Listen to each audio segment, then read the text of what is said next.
Assalamualaikum warahmatullahi wabarakatuh. Anak-anak, pada semester 2 materi Bahasa Indonesia bab pertama atau bab 6, yaitu materi tentang teks persuasi.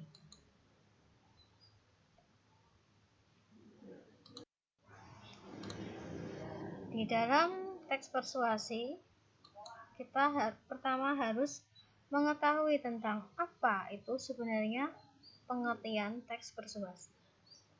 Seperti yang telah kita pelajari pada semester pertama kemarin, kita waktu pada bab iklan, ada kata-kata iklan itu menggunakan kalimat persuasif. Kalimat persuasif itu kalimat yang seperti apa? Kalimat membujuk. Ya. Oleh sebab itu, pengertian sendiri dari teks persuasi itu sendiri, yaitu bacaan atau teks yang isinya berupa ajakan, bujukan kepada pembacanya agar melakukan atau mengikuti isi dalam teks persuasi yang telah dibuat. Nah, biasanya tulisan persuasi ini karena fungsinya tadi mengajak, membujuk. Oleh sebab itu, teks itu bersifat subjektif. Jadi, maksud dari subjektif di sini, isi dari teks persuasi itu dibuat dari sudut pandang pribadi penulisnya. Jadi, siapa penulisnya? Jadi, kalau kita menulis teks persuasi menurut segi sudut pandang kita, kita memberikan bujukan, ajakan tentang apa? Untuk meyakinkan pembaca, biasanya di dalam bacaan itu juga disertakan data-data pendukung. Jadi tidak hanya kita membujuk tapi tidak ada faktanya, tidak ada datanya. Mana mungkin orang yang kita bujuk akan mengikuti. Nah, itu tujuannya untuk kepada pembaca itu. Jadi untuk yakin, oh tulisan itu benar-benar teks persuasi. Berikutnya, mengenai tentang ciri-ciri teks persuasi. Kalau kita untuk membedakan teks persuasi itu bedanya apa dengan teks argumentasi, teks deskripsi, teks berita, teks eksplanasi. Jadi kita bisa mengenali apa itu ciri-ciri teks persuasi. Kalau kita berbicara dengan teks berita yang ada di bayangan kita, otomatis kita teks berita itu berarti memberikan informasi tentang kejadian peristiwa yang ada di sekitar kita atau di suatu tempat tertentu. Kalau teks deskripsi itu teksnya berbicara atau teksnya menggambarkan tentang suatu objek. Ya, hampir sama, maksudnya dari objek dari sudut pandang subjektif juga. Jadi misalnya menggambarkan sekolah. Oh, sekolah kita itu seperti apa, ada berapa gedung, itu menggambarkannya, ada data, ada fakta, ada subjektifnya juga. Tapi fungsinya hanya untuk menjelaskan atau menggambarkan tentang suatu objek. Nah, kita sekarang kembali ke teks persuasi. Yang pertama, yang menjadi ciri khas teks persuasi yaitu adanya bujukan, pengaruh, atau himbauan kepada pembaca.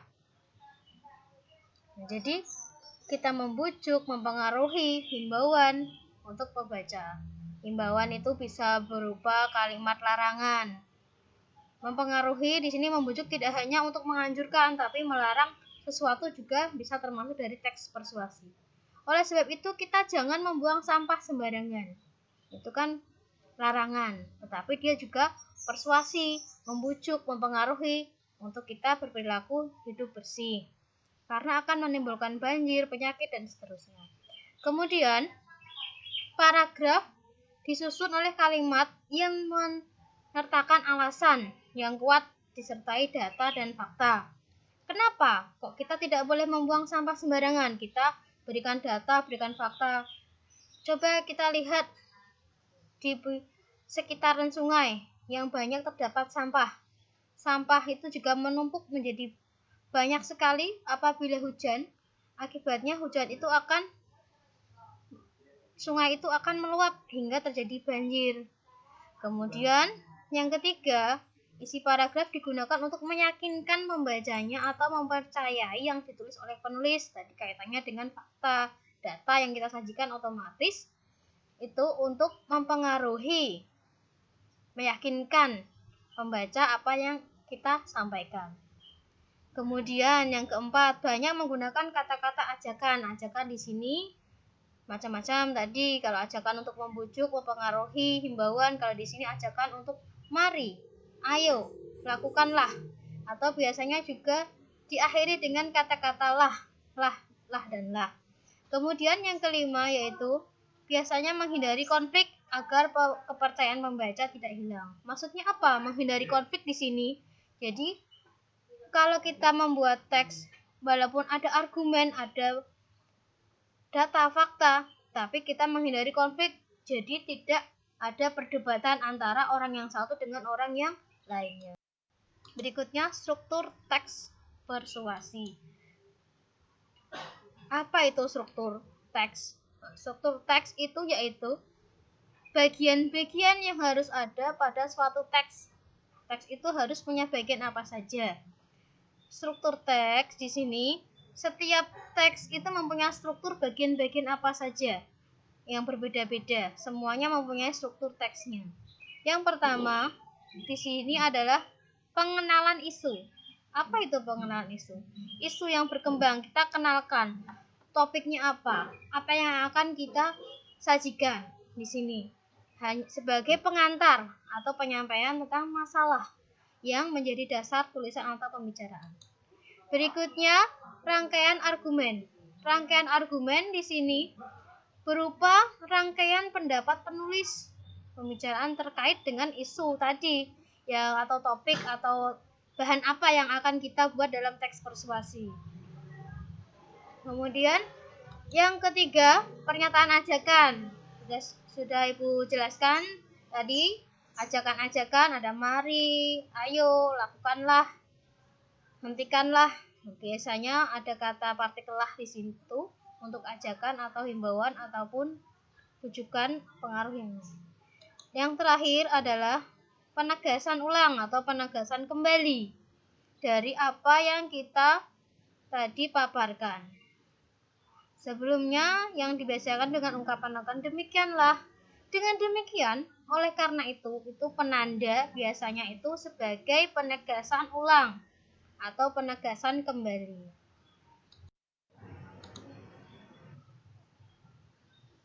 Sekarang kita masuk pada bentuk teks atau paragraf persuasi. Apa saja yang termasuk bentuk teks atau paragraf persuasi? Yang pertama, bentuk pidato. Contohnya propaganda, kampanye lisan, penjual jamu di tempat-tempat terbuka, ataupun pidato apa yang ada di sekitar kita. Yang kedua, bentuk tulisan. Namanya saja tulisan, berarti teks persuasi itu murni tertulis, jadi tulisan. Contohnya ada di iklan, brosur, selebaran jadi iklan, itu termasuk bagian dari teks persuasif. Itu ya. Kemudian yang terakhir bentuk elektronik. Contohnya iklan di TV, bioskop maupun internet. Ini iklan di TV yang sering kita jumpai banyak sekali. Atau enggak ada iklan di televisi yang hanya tidak memberikan keunggulan suatu produk, pasti ada keunggulannya karena dia akan mempromosikan suatu produknya. Kemudian berikutnya yaitu jenis teks atau paragraf persuasif. Jenis teks paragraf persuasif di sini ada bermacam-macam. Yang pertama ada persuasi politik.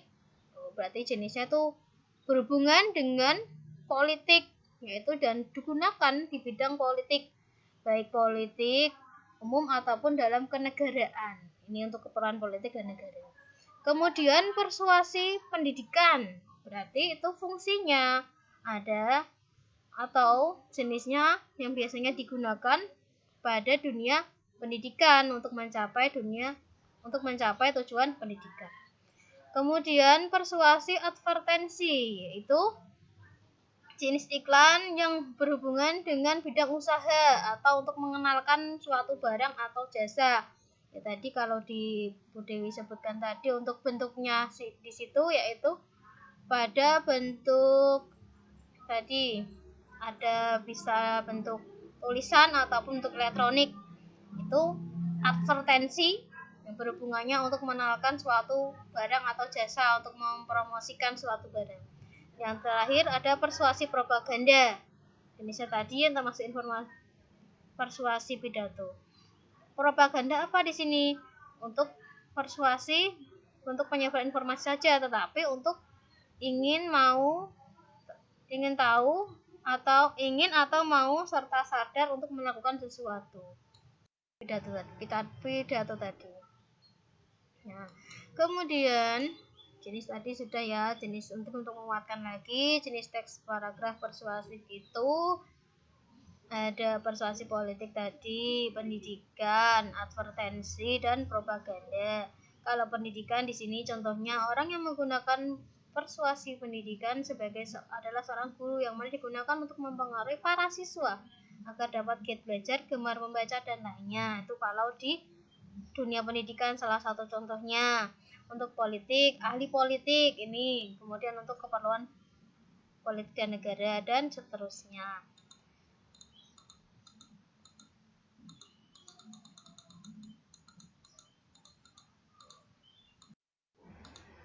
Nah, sekarang kita masuk pada kaidah kebahasaan apa saja yang ada dalam teks persuasi. Yang pertama, ada kalimat bujukan atau ajakan. Di sini kalimat isinya mengajak seseorang untuk melakukan sesuatu. Contohnya, padahal penting sekali buat kita ketahui supaya tidak terjerumus ke jalan yang salah. Berarti di kalimat-kalimat sebelumnya ada data-data supaya kita tidak terjerumus seperti apa. Kalimat pendapat, kita uraikan pendapat-pendapat, hasil asumsi, hasil pemikiran yang dipaparkan orang lain tentang suatu teks yang ingin kita bicarakan di sini. Kita bisa bertanggung jawab atas pilihan kita tadi sehingga tidak akan menyesal di kemudian hari. Kemudian kalimat fakta, ditunjukkan data-data yang ada, fakta-fakta yang ada. Kata teknis di sini istilah-istilah dalam teks persuasi, ada teknologi, industri, reproduksi, vitamin, rekreasi, dan seterusnya. Jadi itu istilah-istilah yang dibahas. Kalau teknologi berarti tentang ilmu pengetahuan, reproduksi, vitamin itu ada dalam IPA. Misalnya ada istilah kimia, istilah yang lainnya. Kaidah persuasi yang lainnya yaitu konjungsi argumentatif. Jika, sebab, karena, dengan demikian, akibatnya, oleh karena itu, yang tadi Bu Dewi sampaikan ada di bagian penegasan ulang. Ada konjungsi argumentatif yang digunakan. Kata kerja mental, misalnya diharapkan, memprihatinkan, memperkirakan, mengagumkan, menduga, berpendapat, berasumsi, menyimpulkan, dan seterusnya. Kemudian yang terakhir yaitu kata perujukan, berdasarkan data, merujuk pada pendapat, atau menggunakan kata ini, itu, tersebut, itu juga termasuk dari kata perujukan. Langkah-langkah menyusun teks persuasi yaitu yang pertama kita tentukan tema atau tujuan apa yang ingin kita sampaikan. Kita mau membuat teks persuasi tentang apa? Misalnya sekarang ini kita sedang dilanda dengan masa pandemi COVID-19, masa PJJ. Nah, kemudian kita tentukan apa fokusnya yang akan kita utarakan dalam teks persuasi ini. Contoh, patuhi protokol kesehatan sebelum ajal menjemput atau sebelum kematian. Itu patuhi protokol kesehatan. Kemudian kita rinci susunannya, apa itu pengenalan isu. Jadi pengenalan dari wabah pandemi COVID-19. Jadi kita jelaskan secara umum dulu apa itu COVID-19, kok kenapa kita harus mematuhinya. Kemudian kita kumpulkan fakta pendapatnya, alasan-alasannya apa saja. Jadi agar kita dapat mendapatkan data-datanya. Oh, di Demak itu sekarang positif berapa, meninggal berapa, itu kenapa kok seperti itu. Di pasar banyak tidak menggunakan masker, di bank antrian berjubel, kemudian banyak ada acara pernikahan tidak mematuhi protokol kesehatan, selalu berkerumun, dan seterusnya. Ini pendapat dan fakta-fakta kita kumpulkan jadi satu.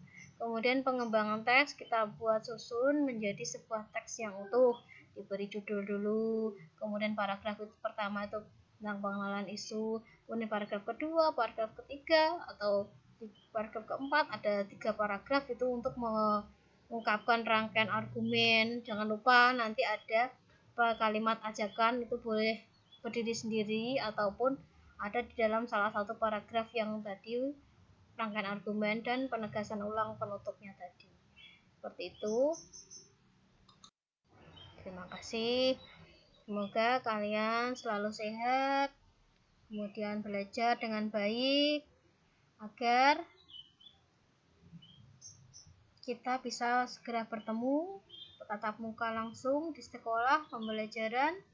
Kita bisa belajar bersama, tidak belajar daring seperti ini lagi. Sekian. Assalamualaikum warahmatullahi wabarakatuh.